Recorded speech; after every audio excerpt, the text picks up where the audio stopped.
Greetings, everyone. It is BraveHawk coming at you via audio for right now. I wanted to let everyone know. Thank you so much for all the guys that have tuned in for our first week of our new season of Witches of the Moon.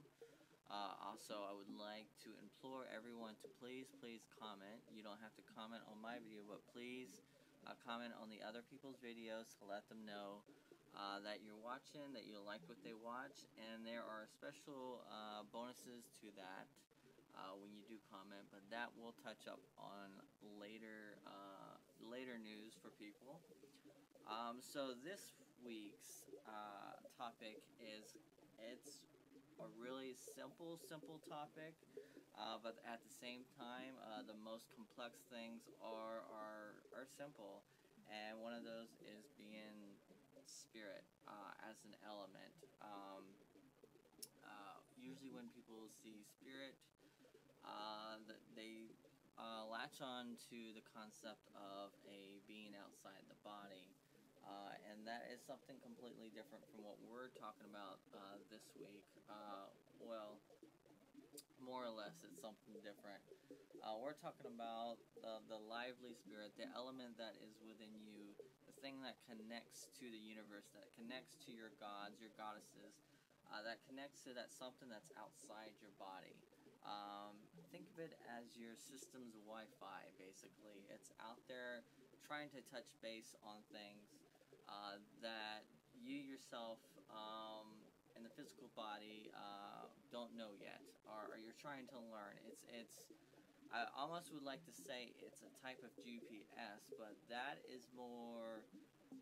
something more that I feel is your soul. The difference between the spirit and the soul, I think, is the soul is more of a collection of your energies, of all your emotions, all your experiences, all the things that you go through in life. It puts it into this aura, basically, your energetic field body, whatever you want to call it, and it kind of like keeps you together on that level, on a cellular energy level, basically. And a lot of people say to go through your shadow work, or through your dark craft or your dark work, whatever you want to attach the term to it. They're usually telling you to kind of clean out your aura, clean out the energy within your body, clean out those things that you tend to cling to and keep inside yourself, and not let them convert all your other energy into negative stuff. Because it only takes one bad energy to kind of contaminate the rest. It's kind of like fruit. When you have, a rotten strawberry on the bottom and the rest on top are good, sooner or later it's gonna make the whole batch rot, and that's what happens with a lot of people. When they need to go in and do their shadow work, that's what we're saying. It's time to pick out the bad fruit, pick out the bad energy out of your body. And I know using the term bad and good is more of a black and white term, meaning that what is bad for me might not be bad for you. What is good for me might not be good for you. When I say bad, I mean something that is no longer servicing you, no longer keeping you on your right path, keeping you distracted from your particular purpose that you are trying to accomplish in this lifetime, in this journey that we're all on in life. That's what I consider bad, when it's become a distraction, when it's starting to hinder you from completing your task, or your soul contract, or your destiny, whatever you want to call it. That's what it's keeping you from. So how I kind of liken this in kind of an imagery way for you guys, in a poetic way. I was stumbling upon different sites to kind of figure out how to talk to you about the subject of spirit and soul, and there was a website I believe it was a Jehovah's Witness site, and they are explaining that spirit is a lot like a radio. Your spirit is, your spirit is the electricity part. Your soul is that part that's tuning into things and trying to catch things for you and lead you on the right path. I would say it. I would like to say that soul is something that is connected to what we call ego. And the ego is not a bad thing. It's not a good thing. It's just something that's trying to keep you on track. That's trying to keep you above water and keep your head straight sometimes. Ego will tell you that yes, you can do better. Ego can also tell you you're doing bad too as well. It can go either way. It can flip flop. I would like to kind of like liken it to more of a, I would say a GPS system. Your energy is more of the groundwork, the stuff that you step on, and your soul is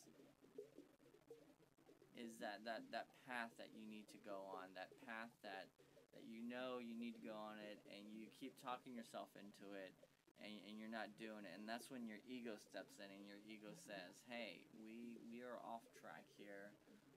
We need to turn around, make a left, make a U-turn here, don't turn into a building, yada yada yada, and let's get back on path. And that's kind of what I feel that it's more like that. It's more like a GPS system, I think, more than a radio, because I feel like your spirit tunes into the universe more than your soul. Your soul, I feel, is more of a private thing, and your spirit is more of a universal thing. Like I said, although it is your life force that it's stimulating, it is also part of everything else in its as well. It's tapping into things that are beyond your body, that are beyond your mind, that's beyond your consciousness. One might even say that it's a merged consciousness, and you are just a piece. You're a particle. You're just a general snippet of the whole thing.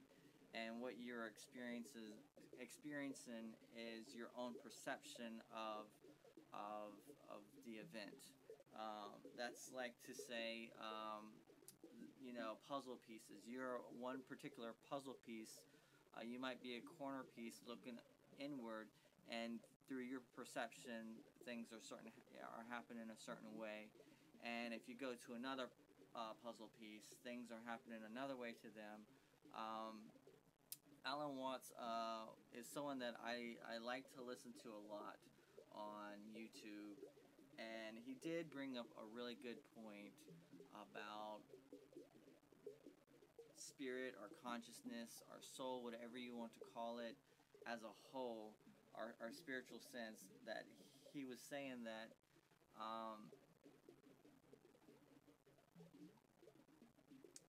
that we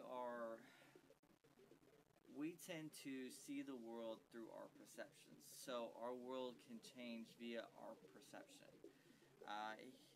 That's I guess the way to explain that is, everything you see through your eye gets sent back to your brain, and your brain perceives it in one way, shape, or form, and then it sends it back to your eyeball, and then that's what you think you see. That's kind of like how we used to not see the color green before, or the color blue, actually, from what some studies are saying, that more or less we were seeing the world in black and white, and suddenly out of nowhere we started seeing colors. We started seeing green and blue specifically, and they went through various reports, various write-ins, and no one has mentioned any of these colors or described any of these colors, and suddenly out of nowhere we started seeing color, and that is because our consciousness shift, our spirituality has shifted. I feel like I went on a rant here, and there's really no direction to what I was saying here, or point I was getting to, but I just feel like there is a lot of differences, a lot of different variations and views on what spirit is as well as what soul is. It's going to be unique to you. Don't take what I say as gospel. Don't take what anyone says as gospel. Your spirituality is your own. Take it for what it is, and just listen to your soul. Listen to your heart. Listen to whatever you have that's speaking to you. Listen to that. At the end of the day, if I have any message to give anyone, that's definitely it. Is you've got to listen to yourself, because you are your own world. Basically, you are the person that shapes and molds yourself into what you are. No one has a hand in that. They might be your allies. They might be people that you can get information from, but at the end of the day, you have to accept it and kind of shape yourself into what you want to be. And that starts with your spirit and your soul. And that's why I really liked having this topic to begin with, to start off the season. But like I said before, it is a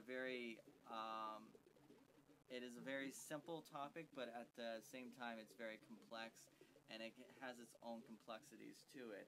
And I definitely would like to hear everyone's view on this. If you are listening to this on YouTube or wherever I'm sharing this, please pop in and chime in and tell me what you think. What you think spirit is. What do you think soul is? Because I always like to hear your guys' feedback.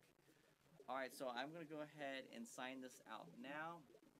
And I want to say everyone have a wonderful week. And next week topic, just a general sneak peek and spoiler alert. It is about our spiritual experiences with the spirit. And although I did not talk about the spirit world, basically the unattached spirits out there that aren't attached to any kind of bodily form, lost souls, whatever you want to call it, but that will be kind of our topic next week.